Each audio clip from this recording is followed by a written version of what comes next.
Hello, random Avatar fan. My name is Daniel, I live in LA, and I've written a third Avatar series. You can check out my channel.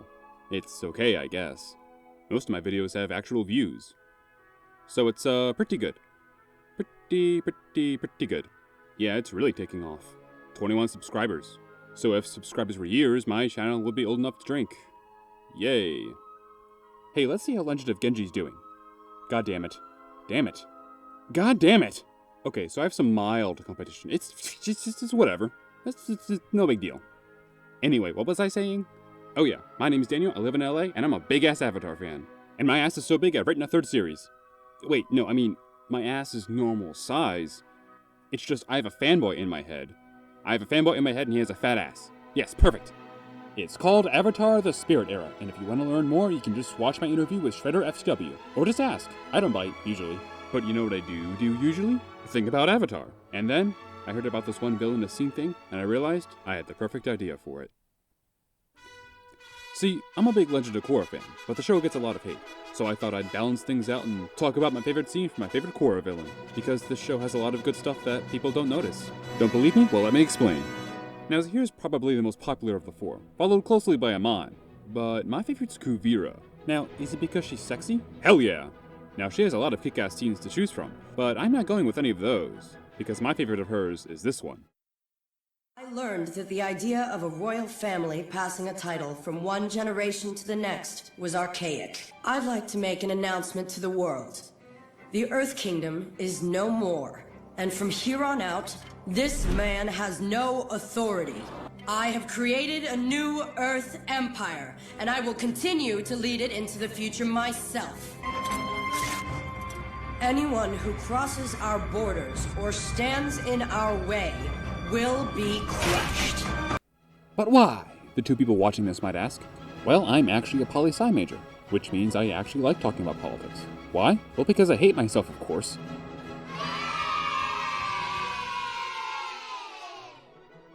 So here's the thing.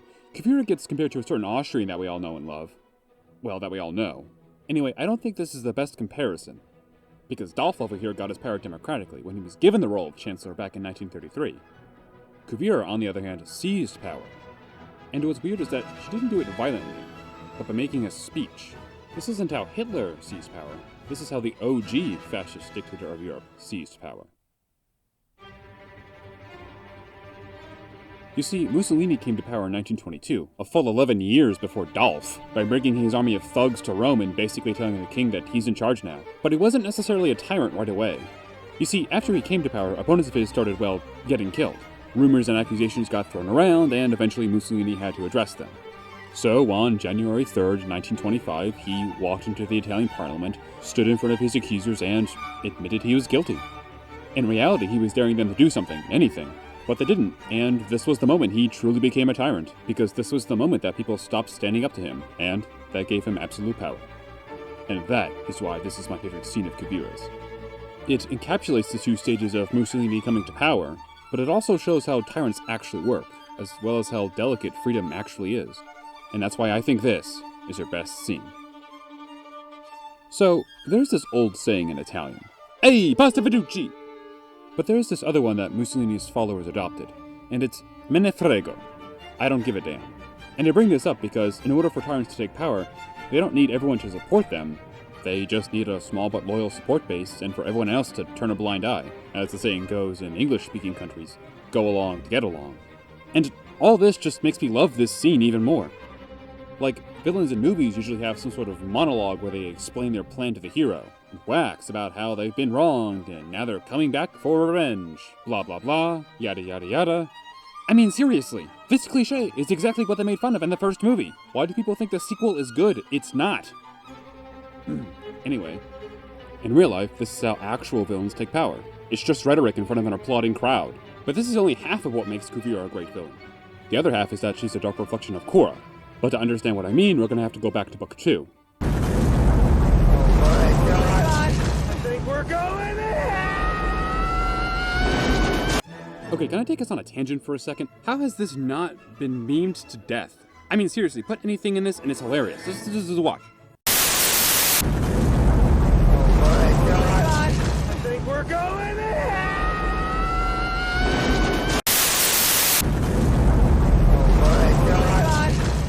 we're going in!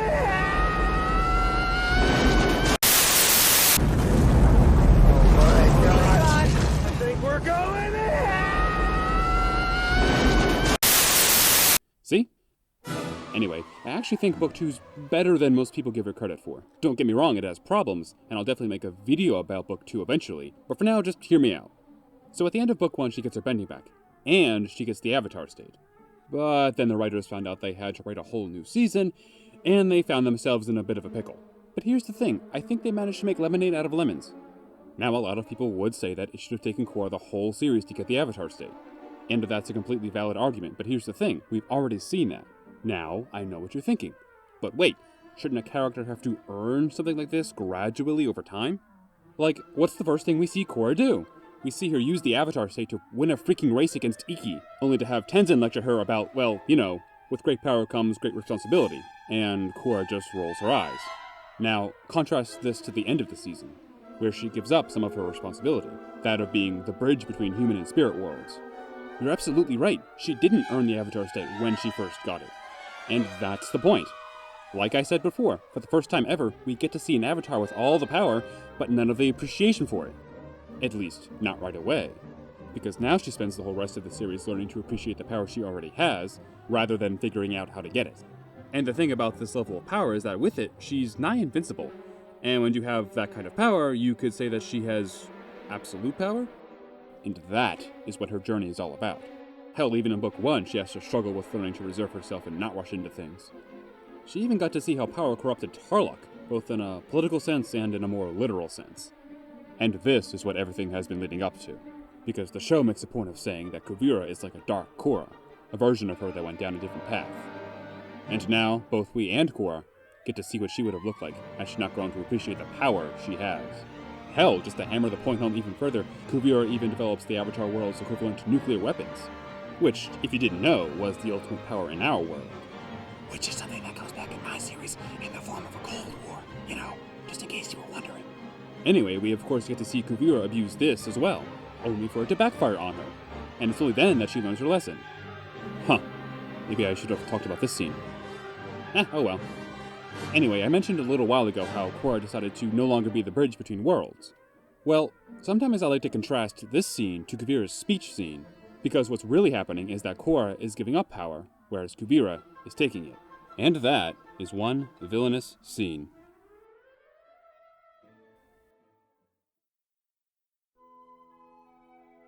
So I hope you enjoyed this, and if you didn't, well, I'm right and you're wrong, so shut up. I also hope you visit my channel, Avatar the Spirit Era, for your sake, to learn more about the series that I'm developing. And hey, if you like what you hear, maybe consider giving your life savings. Or, you know, just head over to my Patreon, link in the description, hint hint. I mean, a true fan would give their life savings. I mean, I'm not trying to pressure you or anything. I'm just saying, you know, a true fan would want to get a third series going. Anyway, like and subscribe, or I'll put a spell on you where you always feel like you have to sneeze, but you never actually can.